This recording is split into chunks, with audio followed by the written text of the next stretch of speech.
ಸ್ಟೈಲಲ್ಲಿ ಅಥವಾ ಹೋಟೆಲ್ ಸ್ಟೈಲಲ್ಲಿ ವೆಜಿಟೇಬಲ್ ಪಲಾವ್ ಹೇಗೆ ಮಾಡೋದು ಅಂತ ನೋಡೋಣ. ತುಂಬ ಸಿಂಪಲ್ಲಾಗಿ ಮಾಡ್ಕೋಬೋದು ಆ್ಯಂಡ್ ತುಂಬ ಟೇಸ್ಟಿಯಾಗಿ ಕೂಡ ಇರುತ್ತೆ. ನೀವು ಸ್ವಲ್ಪ ಜಾಸ್ತಿ ತರಕಾರಿ ಎಲ್ಲ ಹಾಕಿ ನಾನು ಹೇಳ್ಕೊಟ್ಟಿರೋ ವಿಧಾನದಲ್ಲಿ ಒಂದ್ಸತಿ ಟ್ರೈ ಮಾಡಿ, ಖಂಡಿತ ನಿಮಗೂ ಕೂಡ ಇಷ್ಟ ಆಗುತ್ತೆ. ಇದೇ ಥರ ಮಾಡ್ಕೊಂಡು ತಿಂತೀರಾ ಅಂತ ಹೇಳ್ತಾ ಬನ್ನಿ ಶುರು ಮಾಡೋಣ. ನಾನಿಲ್ಲಿ ಕ್ಯಾರೆಟ್, ಬೀನ್ಸ್ ಮತ್ತು ನೌಕೋಲನ್ನ ತೊಗೊಂಡಿದ್ದೀನಿ. ನೀವು ಸಹ ಇಷ್ಟವಾದ ತರಕಾರಿನೂ ಸಹ ಸೇರಿಸ್ಕೋಬೋದು. ನಾನಿಲ್ಲಿ ಸೀಸನ್ ಆಗಿರೋದ್ರಿಂದ ಹಸಿ ಅವರೆಕಾಳನ್ನೂ ಸಹ ಸೇರಿಸ್ಕೊತಾ ಇದ್ದೀನಿ. ನೀವು ಬಟಾಣಿ ಕೂಡ ಹಾಕ್ಕೋಬೋದು. ನಾನು ಈ ಗ್ಲಾಸ್ ಅಳತೆಯಲ್ಲಿ 1.5 ಗ್ಲಾಸ್ ಆಗುವಷ್ಟು ಸೋನಾ ಮಸೂರಿ ರೈಸ್ನ ಹಾಕ್ಕೋತಾ ಇದ್ದೀನಿ. ನೀವು ಬಾಸುಮತಿ ರೈಸ್ ಕೂಡ ಸೇರಿಸ್ಕೋಬೋದು. ನಾನು ಪಲಾವ್ ಮಾಡೋಕ್ಕೆ ಮುಂಚೆನೇ 2 ಸತಿ ತೊಳೆದು ನಾನು ನೆನೆಸಿ ಇಟ್ಕೋತಾ ಇದ್ದೀನಿ. ಈಗ ಒಂದು ಕುಕ್ಕರ್ಗೆ 2 ಸ್ಪೂನ್ ಆಗುವಷ್ಟು ಎಣ್ಣೆ ಹಾಕ್ಕೋತಾ ಇದ್ದೀನಿ. ಎಣ್ಣೆ ಸ್ವಲ್ಪ ಕಾದ ನಂತರ ನಾನಿಲ್ಲಿ 1.5 ಸ್ಪೂನ್ ಆಗುವಷ್ಟು ತುಪ್ಪ ಸಹ ಸೇರಿಸ್ಕೊತಾ ಇದ್ದೀವಿ. ಪಲಾವ್ಗೆ ಸ್ವಲ್ಪ ಎಣ್ಣೆ ಜಾಸ್ತಿ ಬೇಕಾಗುತ್ತೆ, ಹಾಗಾಗಿ ತುಪ್ಪನೂ ಸಹ ಸೇರಿಸ್ಕೊತಾ ಇದ್ದೀನಿ. ತುಪ್ಪ ಕಾದ ನಂತರ ನಾನಿಲ್ಲಿ ಎಲ್ಲ ಸ್ಪೈಸಸ್ ಹಾಕ್ಕೋತಾ ಇದ್ದೀನಿ. ಕಸ್ತೂರಿ ಮೆಥಿ, ಸೋಂಪು, ಚಕ್ಕೆ, ಲವಂಗ, ಮರಾಠಿ ಮೊಗ್ಗು, ಪಲಾವ್ ಎಲೆ ಇದಿಷ್ಟು ಸ್ಪೈಸಸ್ನ ಹಾಕ್ಕೊಂಡು ಚೆನ್ನಾಗಿ ಫ್ರೈ ಮಾಡ್ಕೋತಾ ಇದ್ದೀನಿ. ಇದಕ್ಕೆ ಸ್ವಲ್ಪ ಅರೋಮಾ ಬಿಡೋ ತನಕ ಫ್ರೈ ಮಾಡಬೇಕಾಗತ್ತೆ. ಈಗ ಒಂದು ಚಿಕ್ಕದು ಈರುಳ್ಳಿನ ಸಹ ಸೇರಿಸ್ಕೊತಾ ಇದ್ದೀನಿ. ಸ್ವಲ್ಪ ಗೋಲ್ಡನ್ ಬ್ರೌನ್ ಆಗೋ ತನಕ ಇದು ಚೆನ್ನಾಗಿ ಫ್ರೈ ಮಾಡ್ಕೋಬೇಕಾಗತ್ತೆ. ಈಗ ಚೆನ್ನಾಗಿ ಫ್ರೈ ಆಗೋಂಥ ಟೈಮಲ್ಲಿ ನಾನಿಲ್ಲಿ ಒಂದು ಚಿಕ್ಕ ಕಪ್ ಆಗೋಷ್ಟು ಸಬ್ಸಿಗೆ ಸೊಪ್ಪನ್ನ ಸೇರಿಸ್ಕೊತಾ ಇದ್ದೀನಿ. ಈ ಥರ ಸಬ್ಸಿಗೆ ಸೊಪ್ಪನ್ನ ಸ್ವಲ್ಪ ಫ್ಲೇವರ್ಗೋಸ್ಕರ ಆ್ಯಡ್ ಮಾಡಿದ್ದೀನಿ. ನೀವು ಒಂದು ಸತಿ ಹಾಕಿ ನೋಡಿ, ತುಂಬ ಚೆನ್ನಾಗಿರುತ್ತೆ ಆ್ಯಂಡ್ ಟೇಸ್ಟ್ ಕೂಡ ತುಂಬ ಡಿಫ್ರೆಂಟ್ ಆಗಿರುತ್ತೆ. ಸಾಮಾನ್ಯವಾಗಿ ಸಬ್ಸಿಗೆ ಸೊಪ್ಪನ್ನ ಹಾಕಲ್ಲ, ಹಾಕಿ ನೋಡಿ. ಹಾಗಂತ ಹೇಳಿ ಜಾಸ್ತಿ ಕೂಡ ಸೇರಿಸ್ಕೋಬಾರ್ದು, ಅದರದ್ದೇ ಫ್ಲೇವರ್ ಆಗಿಬಿಡುತ್ತೆ ಪಲಾವ್ಗೆ. ಹಾಗಾಗಿ ಒಂದು ಚಿಕ್ಕ ಕಪ್ಪಲ್ಲಿ 1/2 ಕಪ್ ಆದರೆ ಸಾಕಾಗುತ್ತೆ. ನಾನು ಇವಾಗ ಎಲ್ಲ ತರಕಾರಿಗಳನ್ನ ಮತ್ತು ಹಸಿ ಅವರೆಕಾಳನ್ನು ಸಹ ಸೇರಿಸ್ಕೊಂಡು ಚೆನ್ನಾಗಿ ಎಣ್ಣೆಯಲ್ಲಿ ಬಾಡಿಸ್ಕೊತಾ ಇದ್ದೀನಿ.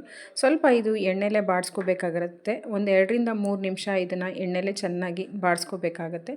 ನಾನು ಮುಂಚೆನೇ ಹೇಳಿರೋ ಥರ ನೀವು ಇದಕ್ಕೆ ಕಾಲಿಫ್ಲವರ್ ಆಗಲಿ, ಕ್ಯಾಪ್ಸಿಕಮ್ ಆಗಲಿ ಎಲ್ಲನೂ ಸೇರಿಸ್ಕೋಬೋದು. ಇದಿಷ್ಟು ಹಾಕಿ ಚೆನ್ನಾಗಿ ಮಿಕ್ಸ್ ಮಾಡ್ಕೋಬೇಕಾಗತ್ತೆ.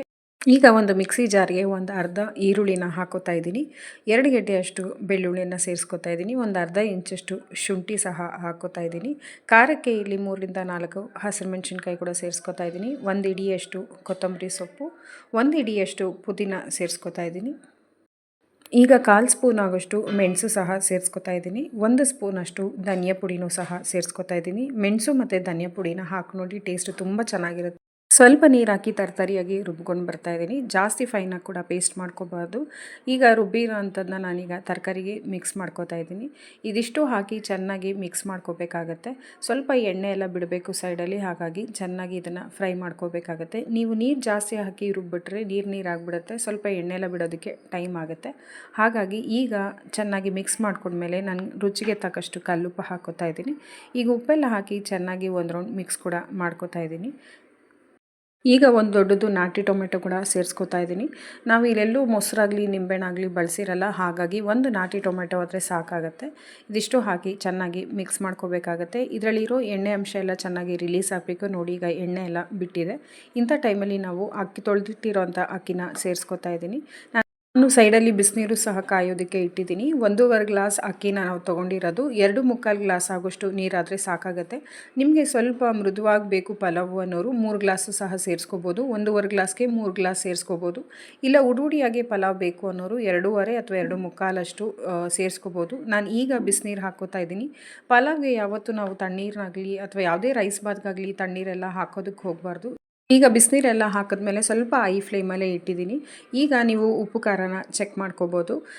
ಸ್ವಲ್ಪ ಉಪ್ಪು ಕಡಿಮೆ ಅನ್ನಿಸ್ತು ನನಗೆ, ಹಾಗಾಗಿ ನಾನಿಲ್ಲಿ ಉಪ್ಪನ್ನ ಸೇರಿಸ್ಕೊಂಡಿದ್ದೀನಿ. ಇಂಥ ಟೈಮಲ್ಲಿ ನೀವು ಉಪ್ಪು ಖಾರನ ಒಂದ್ಸತಿ ಚೆಕ್ ಮಾಡಿ ಹಾಕ್ಕೊಳ್ಳಿ. ಇಮಿಡಿಯೇಟಾಗಿ ಲಿಡ್ನ ಕೂಡ ಕ್ಲೋಸ್ ಮಾಡ್ಕೋಬಾರ್ದು. ನಾನೀಗ ಚೆನ್ನಾಗಿ ಒಂದು ರೌಂಡ್ ಮಿಕ್ಸ್ ಮಾಡಿ ನೀರಿನ ಅಂಶ ಎಲ್ಲ ಸ್ವಲ್ಪ ಕಡಿಮೆ ಆಗಿರೋಂಥ ಟೈಮಲ್ಲಿ ಲಾಸ್ಟಲ್ಲಿ ತುಪ್ಪ ಹಾಕೋತಾ ಇದ್ದೀನಿ. ಈಗ ಮಾಡೋದ್ರಿಂದ ಮೇಲೆ ಮಸಾಲೆ ಕೆಳಗಡೆ ರೈಸ್ ಆ ಥರ ಇರೋದಿಲ್ಲ. ಹಾಗಾಗಿ ಸ್ವಲ್ಪ ನೀರಿನ ಅಂಶ ಎಲ್ಲ ಕಡಿಮೆ ಆದಮೇಲೆ ಈಗ ಒಂದು ವಿಷಲ್ ಹಾಕ್ಸ್ಕೊತಾ ಇದ್ದೀನಿ. ಒಂದು ವಿಷಲ್ ಆದರೆ ಸಾಕಾಗುತ್ತೆ.